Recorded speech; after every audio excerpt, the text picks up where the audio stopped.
You are standing in complete darkness, water up to your chest, breathing air that should not exist. The ship is upside down. The ceiling is now the floor. Somewhere above you, 30 meters of ocean separate you from the surface, from sunlight, from the world that does not know you are alive. The air pocket you found is small, maybe 4 feet across, trapped against what used to be the floor of a bathroom. It is the only reason you are still breathing. You do not know how long the air will last. You do not know if anyone is looking for you. You do not know if the 11 other men on this ship are alive or dead, though the silence that surrounds you suggests an answer you do not want to accept. Your name is Harrison O'Keene. You are 29 years old. You are the cook on a tugboat called Jascon 4. 12 hours ago, you were preparing breakfast for the crew. Now you are standing in a steel coffin at the bottom of the Atlantic Ocean, and you are almost certainly the only person left alive. The water is cold, the darkness is absolute. And somewhere outside this tiny pocket of air, the ocean is waiting. You were not supposed to be awake at 4:30 in the morning. The Jascon 4 was a tugboat working off the coast of Nigeria, towing equipment for oil platforms in the Atlantic. You had been the ship's cook for 3 years, feeding 12 men 3 meals a day, managing supplies, keeping the crew happy with food that tasted like home. It was steady work, good pay, a job that let you support your family back on shore. That morning, you woke early because you needed the bathroom. The ship was rocking more than usual, waves from a storm somewhere out at sea, but nothing that seemed dangerous. You had lived through worse weather. Every sailor has. You remember walking down the corridor in the dark, half asleep, thinking about what to cook for breakfast. You remember reaching the bathroom, closing the door behind you. You remember the moment before everything changed when the world still made sense. Then the ship moved in a way that ships are not supposed to move. The roll happens without warning. One moment, you are standing. The next moment, the floor tilts violently beneath your feet and you are falling, crashing against walls that are suddenly in the wrong places. The lights go out, emergency alarms begin screaming, and then the water comes. It does not trickle in, it does not seep through cracks. It explodes through doorways and portholes, a wall of black ocean that fills every space in seconds. You are underwater before you understand what is happening, tumbling through darkness, lungs burning, hands reaching for something solid to hold. The ship is sinking, the ship is flipping upside down. The ship is taking you with it to the bottom of the sea. You do not know how long you are underwater. 10 seconds. 20. Long enough for your lungs to scream, for panic to flood your mind, for the certainty of death to settle into your chest. You are going to drown here, in the dark, in a ship that has become a trap. Then your head breaks the surface. Air rushes into your lungs. You are in a small space, some kind of room, and there is air here. Not much, but enough. The room is upside down, which means you are standing on the ceiling. It takes you a long time to understand this. In the absolute darkness, with no reference points, up and down have lost their meaning. You reach out with your hands and feel smooth metal above you, rough texture below. The floor has become the ceiling. The air is trapped against it, a bubble in an overturned glass. You are standing in water up to your chest. Your feet touch what used to be the bathroom ceiling, now covered in water. Your head is in a pocket of air, perhaps 4 feet across. This is your world. This is everything that exists. You call out into the darkness. Your voice echoes off metal walls and comes back to you unanswered. You shout the names of your crewmates, the men you cooked for, the men you shared meals with. No one responds. The only sound is water lapping against steel and the rasp of your own breathing. You are alive, for now.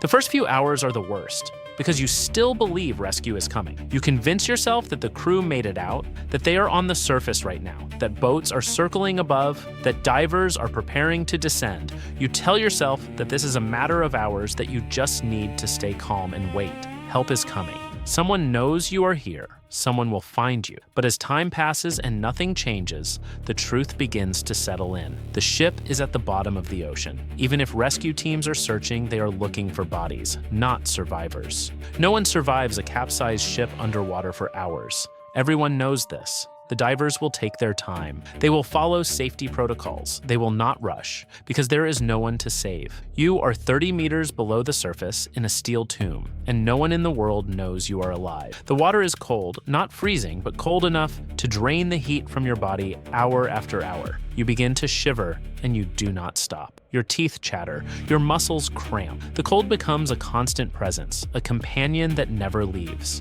You find a bottle of Coca-Cola floating in the darkness. Your hands close around it by accident, brushing against something that is not metal or water. You drink slowly, a small sip, then another. You do not know how long you will be here. You need to make it last. Time loses meaning in the darkness. You cannot tell if minutes are passing or hours. There is only the black, the cold, the sound of your breathing, and the slow, terrible knowledge that the air is getting harder to breathe. Carbon dioxide. You remember this from somewhere. In an enclosed space, the air does not simply run out, it changes. Each breath becomes slightly harder than the last. You are slowly suffocating, and there is nothing you can do about it except breathe slower and hope.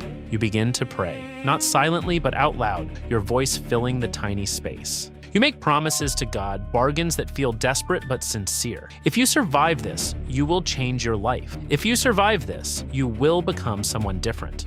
Then you hear the sounds. At first you think it is rescue, something moving in the water outside your air pocket. Vibrations through the hull. You shout, you bang on the walls, you do everything you can to make noise. But no one responds. And gradually, you realize what you are hearing. It is not divers. It is not rescue. It is fish. Something is moving through the ship, through the corridors and cabins now filled with water. Something is feeding. You cannot see it, but you can hear it. The sounds of movement, the sounds of things being torn, disturbed. The sounds that can only mean one thing. The bodies of your crewmates are somewhere in this ship, and the creatures of the ocean have found them. You stand in the darkness, water to your chest, and you listen to the sounds of fish eating the men you shared meals with. You try not to think about what is happening. You try not to imagine it. But the sounds continue, and your imagination fills in everything the darkness hides. You pray that they do not find their way into your air pocket. You press yourself against the wall and try to be silent.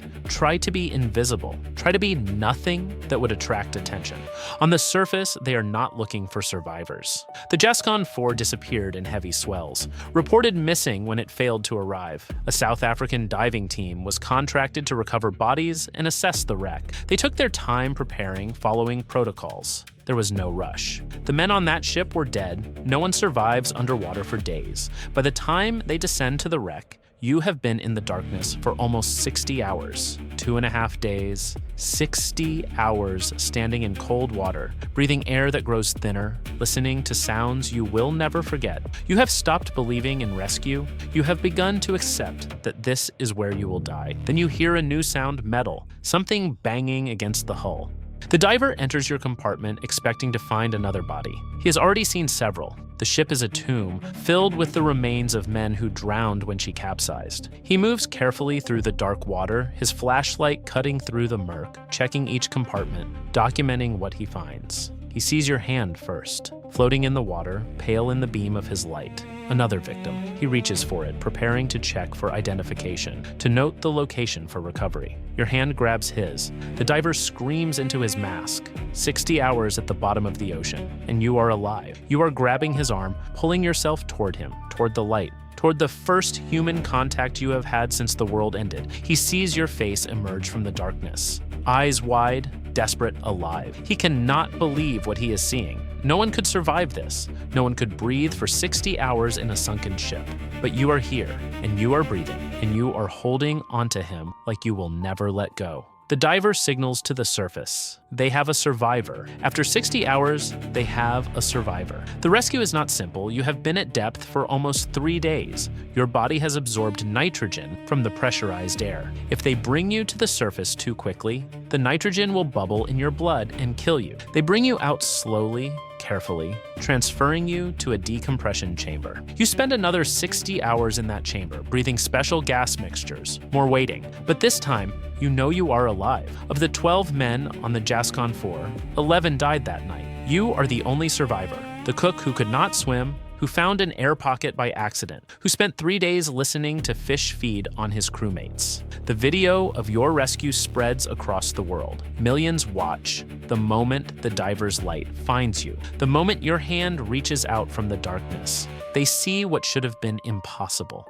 a man alive where no man could live. You kept your promise to God. You changed your life. You learned to dive. The man who could not swim became a professional diver. Now you descend into the darkness yourself, searching for others who might be trapped. The ocean took 11 men that day. It tried to take you too. For 60 hours, it held you in its grip, waiting for you to give up. You did not give up. Thanks for watching. Subscribe for more true stories. See you in the next one.